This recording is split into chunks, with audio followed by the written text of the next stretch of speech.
First of all, I would like to thank Alex and Ravi for giving us this opportunity. And what I'm going to share with you is a glimpse of kind of threat we have and how do we take care of this scenario. So who are the bad guys today?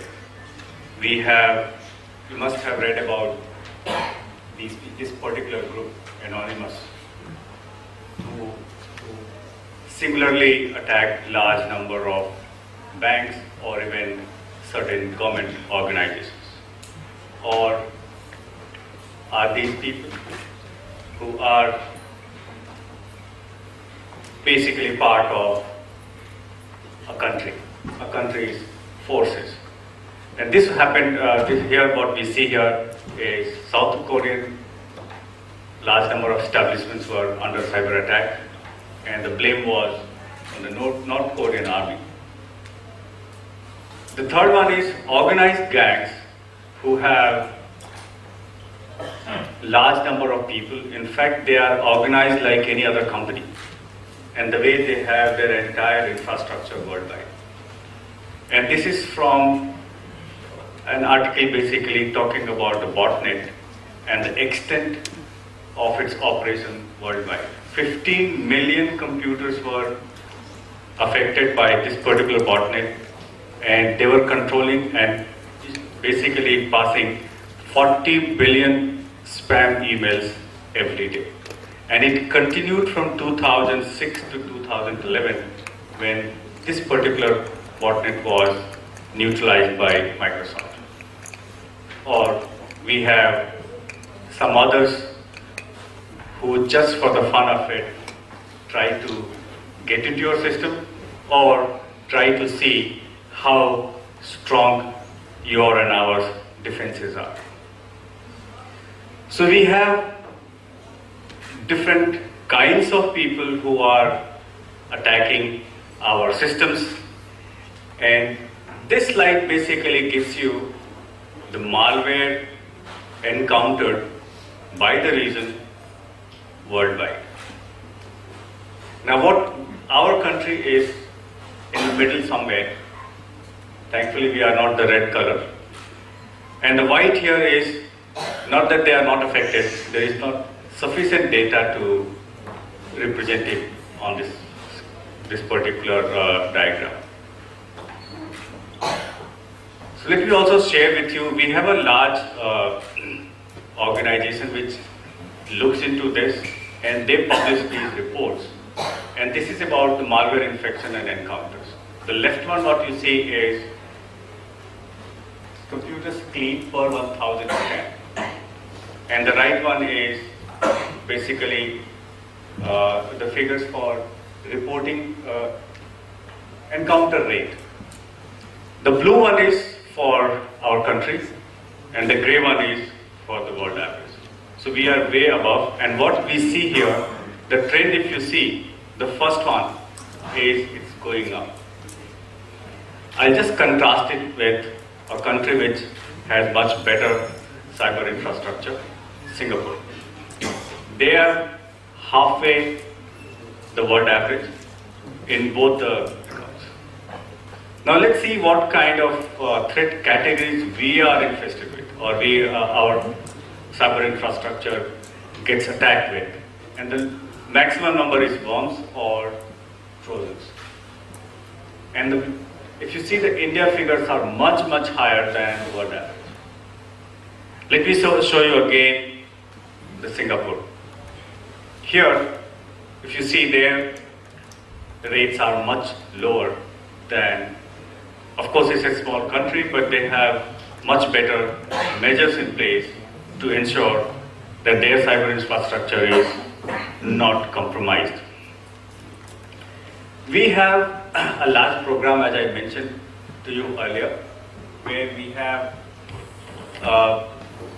we are continuously monitoring what's happening, helping large number of governments with providing solutions, also providing them information on botnets and things of that sort. And the figures indicate here basically the amount of effort which is going. Last week I was in US and I had opportunity to visit our digital crime center, which is the one of its kind in the whole world.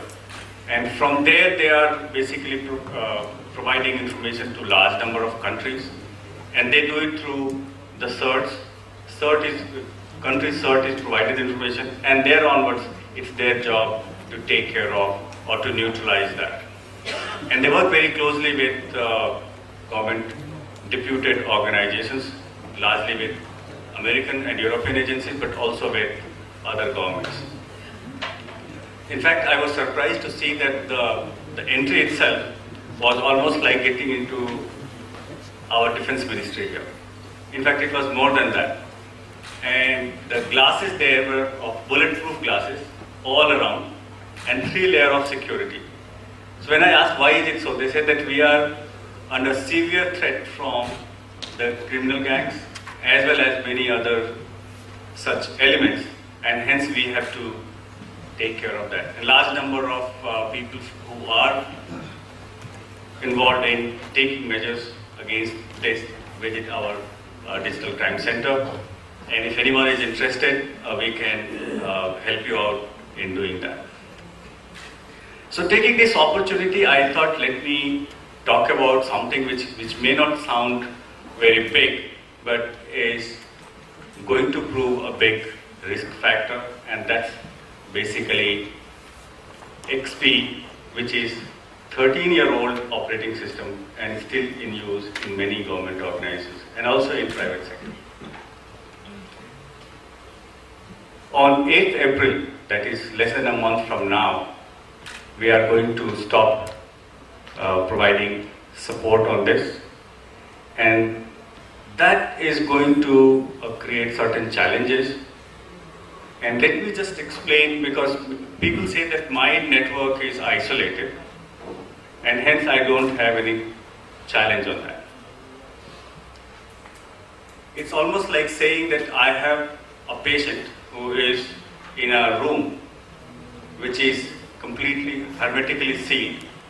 However, the patient is visited by the doctors, by the nurses, by the relatives, and you cannot rule out the chances of infection being carried by some of them who come and visit the patient.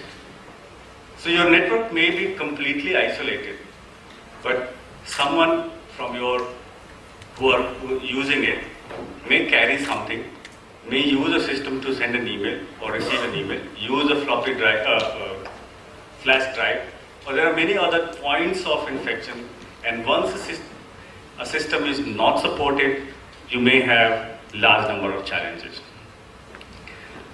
So 2001, I don't know how many of us had cell phones which we have today. We used to have these cell phones, the Nokia ones, with most of the people. There was no Facebook, there was no Twitter, there was no YouTube at that time. Cloud was largely something which was used by certain agencies, and the data, the big data concept was only that data has 3 dimensions, that is its velocity, its amount, and how it's being, and its variety.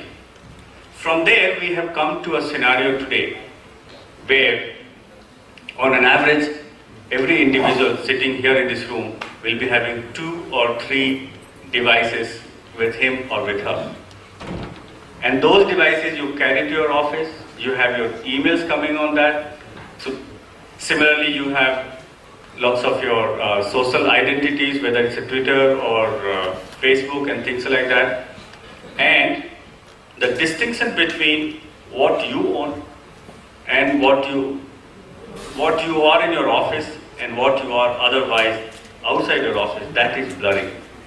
There is lots of things which are getting common.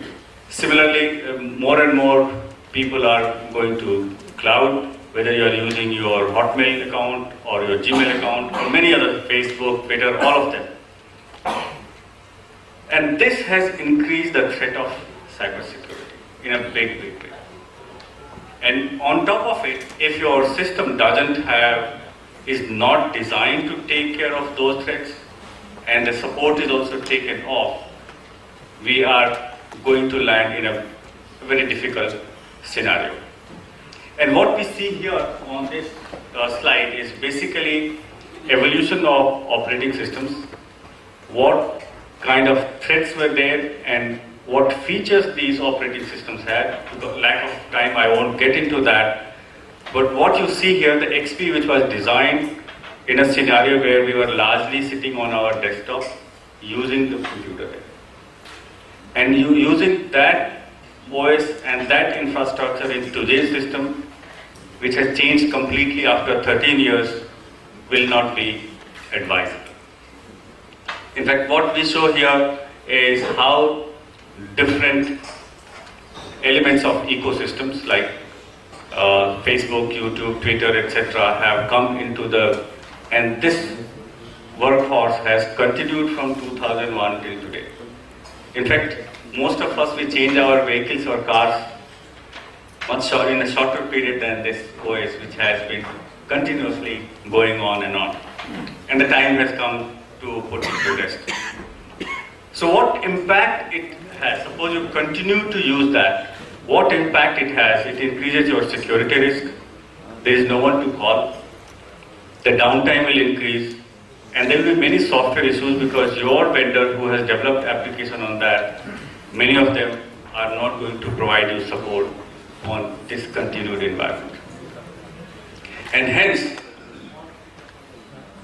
the guys or the agencies like Gartner, they are also advising that organizations which have used or which are using XP, now they need to call it an end and shift to other better, and that's either Windows 7 or Windows 8.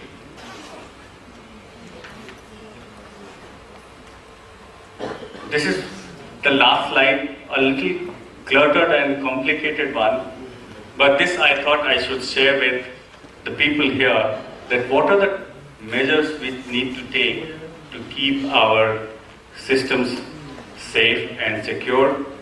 So whether it's monitoring your system infrastructure, protecting the endpoints, or monitoring the network. So that's on the system side. Educating the users, and especially in the government sector, is very, very important. And that also is one of the important measures which we suggest. Strong authentication, hardening of web and server applications, and defending the web and protecting your email. So these are the 35 top measures which we suggest to our partners and users. And the top 4 being the application patching, OS patching, keeping administration under strict control, and whitelisting of all applications. So with this, I come to the end of the presentation, and I thought that this is the right forum, which is dealing with ICT infrastructure, should ponder and see wherever we have this old but very reliable workforce, he should be given rest, and we should go to the new generation workforces which are made available. Once again, thank you, Chair, for giving me this opportunity.